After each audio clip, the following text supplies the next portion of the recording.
ఓం శ్రీ మహాగణాధిపతి నమః, శ్రీ సరస్వతి నమః, శ్రీ గురుభ్యో నమః.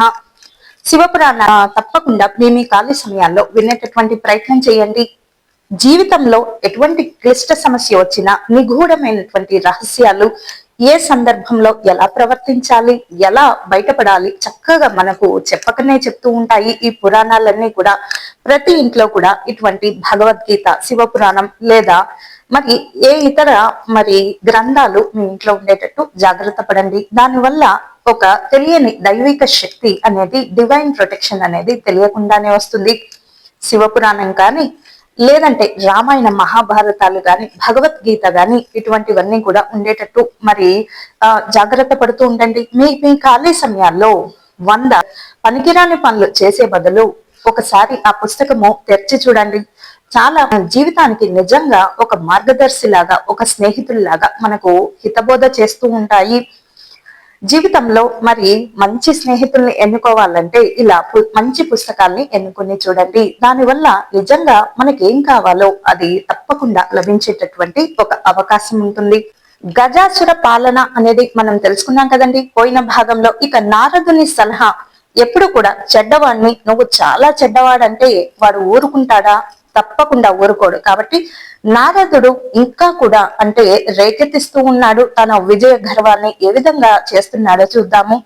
నారదుని సలహా: ముల్లోకాలకు పాలకుడైనప్పటికీ ఇక కించిత్ గర్వం లేకుండా ఉన్న నిన్ను చూస్తుంటే ఎవరు మాత్రం నిన్ను పొగడరు, ఎవరు మాత్రం నిన్ను చెడ్డగా అనుకుంటారు గజాసుర అని అంతకంతకు పొగుడుతూ ఉన్నాడు నారద మహర్షి. ఈయన త్రిలోక సంచారి.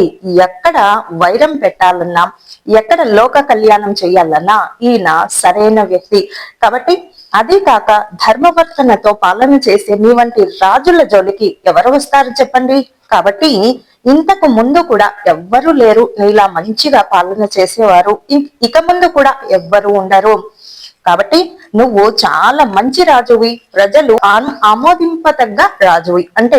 ప్రజలు నిన్ను ఎంతగానో ప్రేమిస్తున్నారు గజాసుర అని నారద మహర్షి త్రిలోక సంచారి ఇలా అంటూ ఉన్నాడనమాట. చాలా పొగుడుతూ ఉన్నాడు నారద మహర్షి ఈ గజాసురుడు అనేటటువంటి రాక్షసుడు. ఇదంతా కూడా ప్రజల అభిప్రాయము, నా అభిప్రాయం కాదు సుమా అంటూ ఉంటాడు నారదుడు.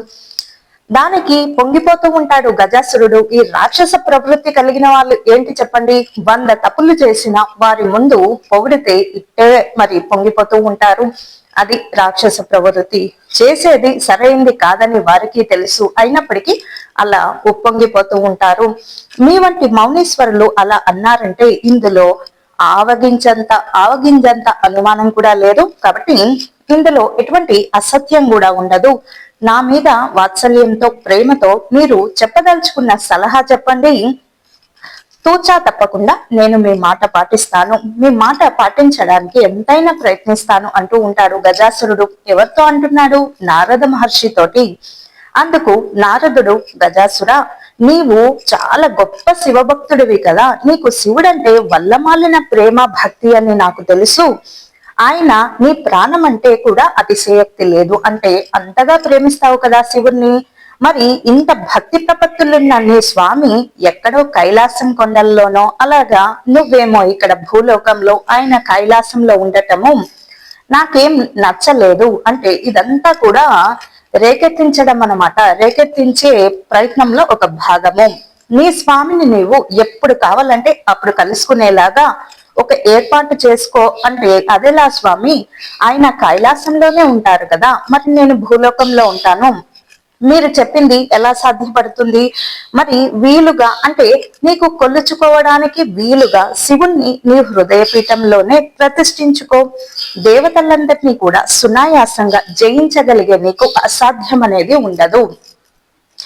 దేవుడు ఒక చోట మన దగ్గరే ఉండాలనుకోవడము ఎంత అవివేకం చెప్పండి. ఈ విశ్వాన్ని పాలించేటటువంటి వాడు ఒక దగ్గరే నిలిచిపోతే ఈ సృష్టి ఎలా సజావుగా సాగుతుంది? ఈ విశ్వము తీరుతెన్నులన్నీ కూడా తలకిందులు ఉంటాయి కదా.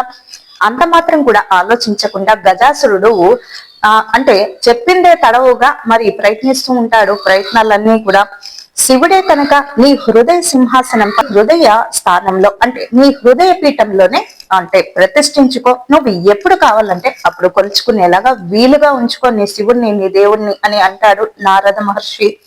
శివుడు కనుక నీ హృదయ సింహాసనంపై అధిష్ఠితుడైతే, నేను చెప్పినట్టు శివుడు నీ అధిష్టానంలోకి గనక మరి అలా ఉండగలిగితే, ఒక దేవతలేమిటి ఆగర్భ శత్రువులైనటువంటి శ్రీ మహావిష్ణువు సైతము మరి నీ ఇంటి ముందు ఆటలాడవలసిందే. ఇది ఎంత చెడ్డ కోరిక. మరి శివుడు అంటే ఎవరికి ఇష్టం ఉండదు? అందరికీ ఇష్టమే. ఆయనను మరి ఆరాధించి ప్రేమించి ప్రాణంతో సమానంగా ఉండేటటువంటి భక్తులు కోకొల్లలు, అంటే కొన్ని కోట్ల మంది, ఎంతమంది ఉన్నారో తెలియదు, అంతమంది భక్తులు ఉంటారు శివుడికి. మరి అటువంటి వాడిని ఒక దగ్గర బందీ చేయాలనుకోవడము ఎంత మూర్ఖత్వం చెప్పండి. ఇప్పటికీ నీ కీర్తి చంద్రికలు విశ్వవ్యాప్తమై వెలుగొందుతూ ఉన్నాయి గజాసుర. ఇప్పటికే నీవు మంచి రాజు అని ప్రజల్లో మంచి పేరు వచ్చింది సుమా. ఇప్పుడు నేను చెప్పినదే కనుక వాస్తవంలో నిజమైతే, నేను చెప్పింది సరిగ్గా నిజమైతే అవి మరింత ప్రకాశిస్తూ ఉంటాయి. కాబట్టి నీవు జాగ్రత్తగా గమనించు. శివుని గురించి మరొకసారి తపస్సు చెయ్యి. నీవంటే నాకు ప్రత్యేకమైన అభిమానం కాబట్టి, ప్రేమ కాబట్టి చెబుతూ ఉన్నాను, ఈ సలహా ఇస్తున్నాను. పాటిస్తే నీకే మంచిది సుమ. మరి మా బోంట్ల ఇల్లిల్లు తిరిగేటటువంటి శ్రమ కాస్త తగ్గుతూ ఉంటుంది. మరి ఇల్లిల్లు తిరిగి ఈ విషయం చెప్పేటటువంటి శ్రమ కాస్త నాకు తగ్గిపోతుంది. నీకు కావాల్సినటువంటి నీ శివుడు నీ దగ్గర ఉంటాడు. ఎందుకంటే అప్పుడు అందరూ నీ వద్దే ఉంటారు. ఎంత చిత్రమైన కోరిక. దేవుడు నీ దగ్గర ఉంటే అందరూ నీ దగ్గరకు ఉంటారు, అందరూ నీ దగ్గరకు వస్తారు. కాబట్టి నువ్వు గొప్పవాడివి అవుతావు అని ఇవంతా కూడా చెడ్డవాడిని మరింత ములగ చెట్టు ఎక్కించేటటువంటి ఒక ప్రయత్నం అన్నమాట. కాబట్టి ఇక్కడకు వస్తే చాలు, అందరినీ ఒకేసారి దర్శించుకుపోవచ్చు. ఇంకా ఏ మాత్రం ఆలస్యం చేయకుండా నీ స్వామి చంద్రమౌళీశ్వరుణ్ణి మెప్పించు. చంద్రమౌళీశ్వరుడన్నా, శివుడన్నా, కేశవుడన్నా, శివుడన్నా, పరమేశ్వరుడన్నా, చంద్రమౌళీశ్వరుడన్నా, శంకరుడన్నా, గంగాధరుడన్నా, పార్వతీ వల్లభుడన్నా అన్ని ఆయన పేర్లే సుమ. మరి నీ హృదయ పీఠంపై నివాసం ఉండేలాగా మరి కోరుకో, ఒక వరం కోరుకో. మరి గజాసుర అని నర్మ గర్భంగా తెలియజేసి అక్కడి నుంచి నిష్క్రమిస్తాడు నారదుడు. ఈయన త్రిలోక సంచారి. వైరం పెట్టాలన్నా, ప్రేమను పండించాలన్నా, ఇద్దరి ప్రేమికుల్ని కలపాలన్నా, ఇద్దరికి చిచ్చు పెట్టాలన్నా, ఒక ప్రళయం సృష్టించాలన్నా, మరి విశ్వ కళ్యాణం చేయాలన్నా ఈయనకే చెల్లింది. మరి ఆనాడు శ్రీహరి వద్ద దేవతలకు ఆందోళన పడవద్దని చెప్పినటువంటి సంఘటన ఇక్కడ మరి గజాసురునికి ఇచ్చినటువంటి సలహా రెండు వేరు వేరు కావు. ఇక తెరచి చూస్తే రెండిటికి ఏదో సంబంధం ఉన్నట్లు అనిపిస్తుంది కదండి. అవును, ఉంది. కాబట్టి భావము గోచరిస్తూ ఉంటుంది. ఆ భావాన్ని, తత్వాన్ని అర్థం చేసుకుంటూ ఉండాలి. అర్థం చేసుకోవాలి అంటే సందర్భము దేనికి దేనికి ముడివేస్తున్నారు అని. ఇదే గజాసుర మృత్యువునకు నాంది ప్రస్తావన పలికినట్లే లెక్క. అంటే నారదుడు చెప్పిన విషయం వినగానే గజాసురుడు, స్వామి కైలాస నాథుణ్ణి నా దగ్గర ఉంచుకోవడం ఏమిటి, ఇది అతిపెద్ద కోరిక కదా, ఇలా నేను చేయలేను అని అనాలి. నిజానికి వివేకం ఉన్న వాళ్ళైతే, తెలివి ఉన్న వాళ్ళైతే ఈయనేంటి, సరే స్వామి నేను అలాగే ప్రయత్నిస్తానని నిజంగా పొంగిపోతూ అందులో సాధ్యాల గురించి కానీ, అందువల్ల జరగబోయేటటువంటి పరిణామాల గురించి ఏమాత్రం ఆలోచించకుండా, విచక్షణ లేకుండా, ఒక్క క్షణం కూడా ఆలోచించకుండా పరమేశ్వరుణ్ణి మెప్పించడం ఎంత పని అన్న విషయం వద్దనే ఆగిపోతూ ఉంటాడు తప్ప, అంతటి మహానుభావుణ్ణి నేను నా గుప్పెట్లో ఎలా ఉంచుకోగలుగుతానో, మరి ఉంచుకోవడము ఎంతటి ముప్పో గ్రహించలేదు. పెద్ద పెద్ద వాళ్ళని, దేవుణ్ణి మనం అధీనంలో గాని మరి మన వద్దనే ఉంచుకోవాలి. చాలా మూర్ఖత్వము. మరి సూర్యుణ్ణి మన అరిచేతిలో తెచ్చుకోవాలని అనుకుంటే అసలు అది సాధ్యపడుతుందా? అలాగే గజాసురుడు కూడా శివుణ్ణి తన అధీనంలో తెచ్చుకోవాలని చాలా ప్రయత్నిస్తూ ఉన్నాడు. దానికి నారదుడి సలహా. మరి ఇది ఏమి సలహా చెప్పండి? గజాసుర మరి సంహారానికి నాంది ప్రస్తావన పడినట్లే లెక్క.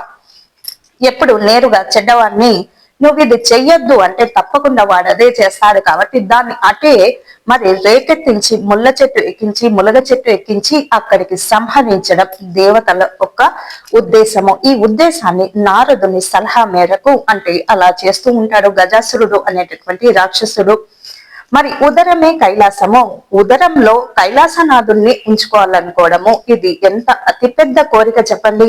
కాబట్టి ఇలా ఉంటాయి శివపురాణం కథలన్నీ కూడా. వినే కొద్దీ మరి ఆసక్తి, జ్ఞానము, మరి లోపల ఉండేటటువంటి సారము అన్ని కూడా మనకు గ్రహించవచ్చు. సూక్ష్మ బుద్ధితో ఆలోచిస్తూ ఉండాలి. ఏది ఎందుకు జరుగుతుంది, అసలు ఇలాగే ఎందుకు జరగాలి అనేటటువంటిది ఒక మరి మనకి ఆలోచన సరళి కూడా చక్కగా పనిచేస్తూ ఉంటుంది. కాబట్టి ఇటువంటి కథలు, నీతులు, సూక్తులు అన్ని కూడా పిల్లలకు చిన్నప్పటి నుంచే చెప్పేటటువంటి అలవాటు చేయాలి. అలా చేస్తూ ఉంటే వారు అందరి పిల్లల కన్నా భిన్నంగా ఉంటారు, అంటే యునిక్ గా ఉంటారు. కాబట్టి అటువంటి పిల్లలే మన గ్రామానికి గాని దేశానికి గాని ఏదన్నా పేరు తెచ్చేటటువంటి పని చేయాలంటే ముందు ప్రత్యేకమైనటువంటి శిక్షణ తరగతి ఉండాలి, ఇంటి నుంచే మొదలవ్వాలి.